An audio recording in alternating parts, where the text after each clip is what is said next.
Tubuhnya tersebut berada di dalam kamar yang tertutup selama berbulan-bulan. Ibu Kim ternyata bukan ibu kandung dari baby Seok.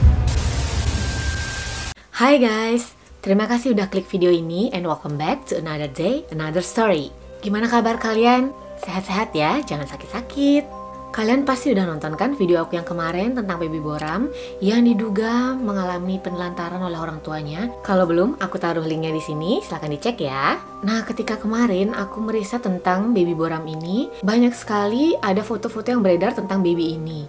Yang katanya ini adalah baby Boram guys. Tapi ternyata usut punya usut, foto ini adalah bukan Boram Tube YouTuber itu guys. Nah, begitulah kalau ada berita viral yang langsung saja dipercaya oleh masyarakat, bahkan sampai salah info dan sampai salah menggunakan foto. Dan ternyata kasus Seok ini lebih parah dan lebih dramatis guys. Kita langsung aja ke kisahnya. Let's get started.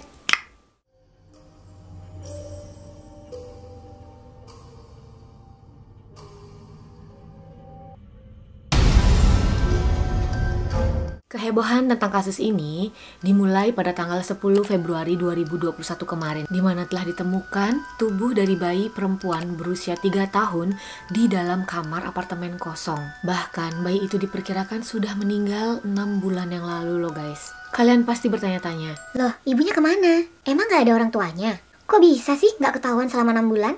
Siap-siap ya guys untuk mendengarkan cerita yang benar-benar bikin kita gregetan dan juga sangat dramatis. Jadi menurut media di Korea sana yaitu Korea Bu, bayi ini disebutnya adalah baby Seok. Jadi untuk selanjutnya kita akan menyebut baby ini adalah baby Seok ya guys. Jadi ceritanya di sebuah apartemen gedung 3 lantai berada di kota Gumi, Provinsi Gyeongsang Utara, Korea Selatan. Jadi nih guys, ada salah satu keluarga yang tinggal di apartemen lantai 3 gedung tersebut. Terdiri dari Ibu Kim, Pak Hong, dan baby Seok. Sementara di lantai 2 tinggallah ibunda dari Ibu Kim ini yang bernama Seok, yang untuk kedepannya kita panggil aja Nenek Seok. Nenek Seok ini juga tinggal bersama suaminya yaitu kakek Seok.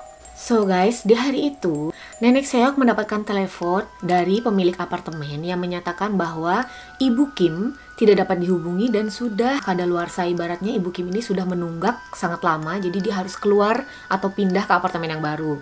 Karena itu, Nenek Seok dan suaminya bergegas naik ke lantai 3 untuk mengecek kediaman anaknya tersebut. Tok tok tok, setelah diketuk berkali-kali, tidak ada jawaban atau balasan apapun dari kediaman anaknya itu. Terkesan seperti sangat sunyi dan tidak ada penghuninya. Tetapi karena Nenek Seok ini khawatir, ia segera membuka pintu tersebut dengan kunci serep yang mereka punya. Ya mungkin karena di sini Nenek Seok kan juga termasuk keluarga gitu ya guys ya. Jadi mungkin dia memang punya akses khusus atau juga punya kunci serep untuk jaga-jaga dalam kondisi apapun. Setelah pintunya terbuka, Nenek Seok hanya menemukan tubuh dari baby Seok yang sudah terbujur kaku tanpa siapapun, sendirian di ruangan yang gelap itu, dan segera menghubungi polisi. Dari hasil penyelidikan diyakini baby Seok ini telah meninggal karena kelaparan guys, sudah 6 bulan yang lalu. Dan pada saat tubuh baby Seok ini ditemukan, tubuhnya tersebut berada di dalam kamar yang tertutup selama berbulan-bulan, tanpa listrik serta ruangan yang dingin dan kering. Kondisi ini membuat proses pembusukan pada jasad bayi tersebut belum sepenuhnya terjadi. Menurut keterangan yang diperoleh oleh kepolisian, Ibu Kim dan Pak Hong tinggal di unit apartemen tersebut diperkirakan sampai mereka bercerai pada April 2020. Dalam sebuah wawancara, Pak Hong mengklaim bahwa Ibu Kim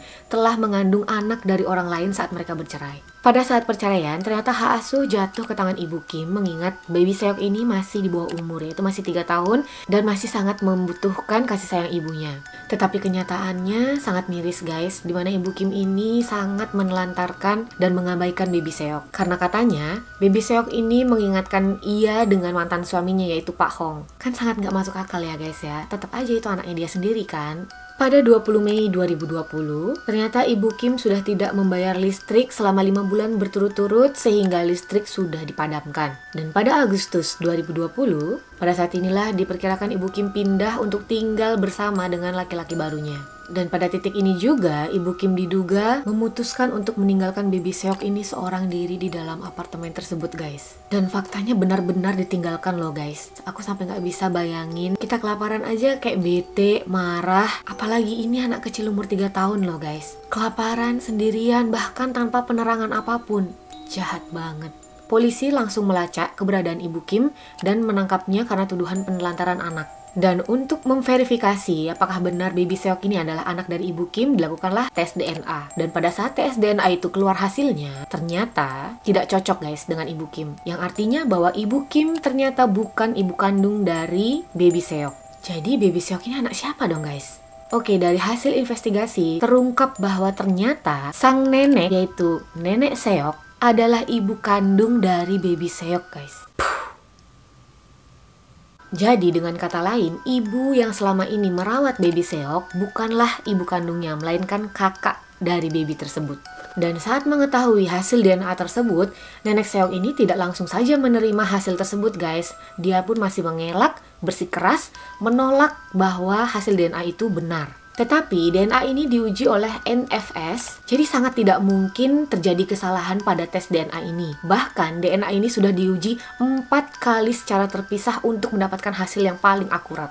Menurut pengakuannya nenek Seok, ternyata ia pernah hamil guys di luar pernikahannya, maksudnya tidak dengan suaminya yang sekarang. Dan ternyata di saat yang sama, Ibu Kim yaitu anaknya juga mengandung guys, dengan usia kandungan yang sama. Dan si nenek Seok ini melahirkan di waktu yang sama juga dengan Ibu Kim. Menurut pengakuannya, ia menukarkan anaknya sendiri dengan anak dari Ibu Kim, which is itu adalah cucunya sendiri guys, tanpa diketahui sama sekali. Jadi si Ibu Kim ini membesarkan anak yang selama ini ia kira anaknya, ternyata adalah adiknya. Drama banget kan guys? Keberadaan dari anak kandung Ibu Kim sampai sekarang masih dalam tahap pencarian guys. Nenek Seok dan Ibu Kim akhirnya berhasil diamankan oleh pihak kepolisian. Sebagai wali dari bayi tersebut, walaupun ternyata dia bukan ibu kandungnya, tetapi tetap saja ia memiliki hak asuh terhadap baby Seok ini, sehingga ia harus menghadapi tuduhan penelantaran anak. Sementara nenek Seok tetap dalam penahanan preventif saat penyelidikan ini berlanjut. Berita sementara yang diperoleh, Ibu Kim divonis 12 tahun penjara atas dakwaan membunuh bayi dengan menelantarkannya. Oke, kita flashback lagi pada tes DNA yang dilakukan saat penyelidikan kemarin. Tes DNA tersebut tidak hanya diperuntukkan untuk Ibu Kim dan nenek Seok saja, tetapi dilakukan juga terhadap Pak Hong dan juga suami dari nenek Seok, yang ternyata hasilnya juga tidak cocok guys. Jadi, baby Seok ini bukan anak kandung dari Ibu Kim dan Pak Hong, dan juga bukan anak dari suami nenek Seok saat ini. Pertanyaannya adalah, siapa ayah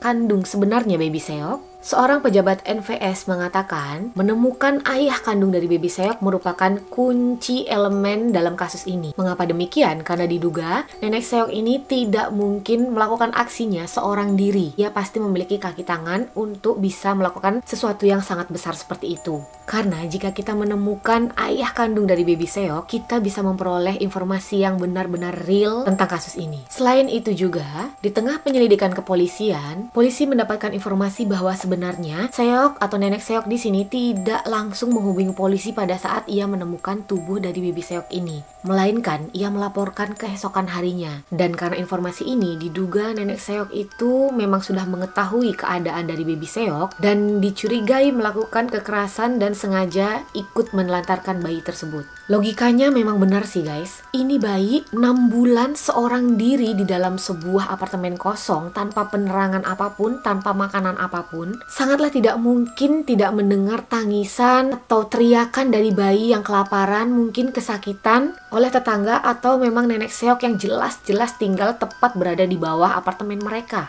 Dan masa iya sih selama 6 bulan sama sekali tidak ada berniat untuk mengunjungi atau menanyakan sedikit tidaknya tentang kabar dari anak dan cucunya itu sendiri. So, untuk menemukan ayah biologis dari baby Seok ini, dilakukan pengujian DNA secara luas dengan mengumpulkan DNA kurang lebih 100 pria yang telah melakukan kontak dengan Seok 3 tahun lalu dari sekitar bayi tersebut lahir. Para lelaki yang dites termasuk kurir, bahkan pria yang baru saja mengirimi pesan atau meneleponnya. Menurut berita yang beredar, saat para kurir tersebut juga dites DNA pada kasus ini, mereka mengatakan sangat malu, bahkan mereka merasa seperti dituduh telah melakukan kejahatan. Walaupun mereka sangat berharap dan sangat bekerja sama untuk menemukan siapa sebenarnya ayah kandung dari baby tersebut. Namun ayah kandung dari baby Seok pun masih belum ditemukan juga, dan polisi masih tetap terus melakukan tes DNA dengan pria-pria yang memang diduga memiliki kontak langsung dengan nenek Seok. Jadi guys, guys, kasus ini masih belum berhenti sampai di sini dan masih bergulir sampai saat ini karena kepolisian pun masih tetap berusaha mencari siapa sebenarnya ayah dari baby Seok ini. Berita terbarunya bahwa ada seorang profiler yang diturunkan untuk lebih dalam mengusut kasus ini dengan analisis-analisis yang lebih paten pastinya. Dan diketahui juga kabar terbarunya bahwa si kakek, suami dari nenek Seok ini, dalam pernyataannya menyatakan bahwa ia sama sekali tidak mengetahui istrinya pernah hamil pada saat itu. Gimana bisa coba? Tinggal satu rumah. Masa sih nggak tahu kalau istrinya itu pernah hamil? Masa nggak ada perubahan ya kan?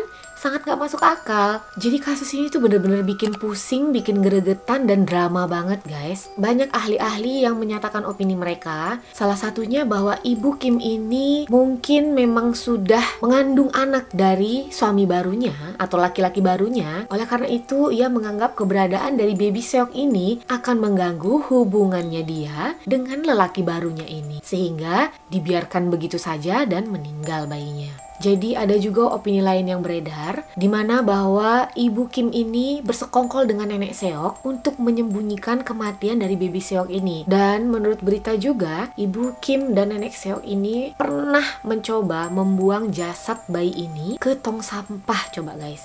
Tapi karena pada saat itu terdengar suara-suara angin atau mungkin mereka takut ketahuan, mereka mengurungkan niat itu. Sementara itu, Korea pun masih sangat berduka dengan kasus tragis yang menimpa baby Seok ini. Pelecehan, penelantaran anak masih terus saja mengalir di negara Korea Selatan sana. Tidak hanya di Korea Selatan sana, di negara manapun pasti masih sering kita dengar orang tua yang menelantarkan anaknya atau memperlakukan pelecehan terhadap anaknya. So, buat teman-teman di luaran sana yang sudah diberikan rezeki anak yang menggemaskan, yang sangat lucu, tolong dirawat dan dijaga dengan baik, berikan mereka kasih sayang sehingga mereka tumbuh dengan baik juga. Oke guys, sampai sini dulu cerita kita hari ini tentang baby Seok. Gimana sih menurut kalian tentang kasus ini? Ahli-ahli atau teori-teori apa sih yang kalian bisa bagi juga sama aku? Tolong komen di bawah ya. Terima kasih buat yang udah nonton. Klik like-nya kalau kalian suka dengan cerita ini. Jangan lupa subscribe dan nyalakan lonceng notifikasinya biar kalian tahu kalau aku upload video baru. Jangan lupa juga ya guys, follow aku di Instagram @agitas23, DM dan komen ide-ide menarik atau kasus-kasus yang seru untuk kita bahas di video selanjutnya. Oke, sampai sini dulu ya guys. Arigato. See you. Bye-bye.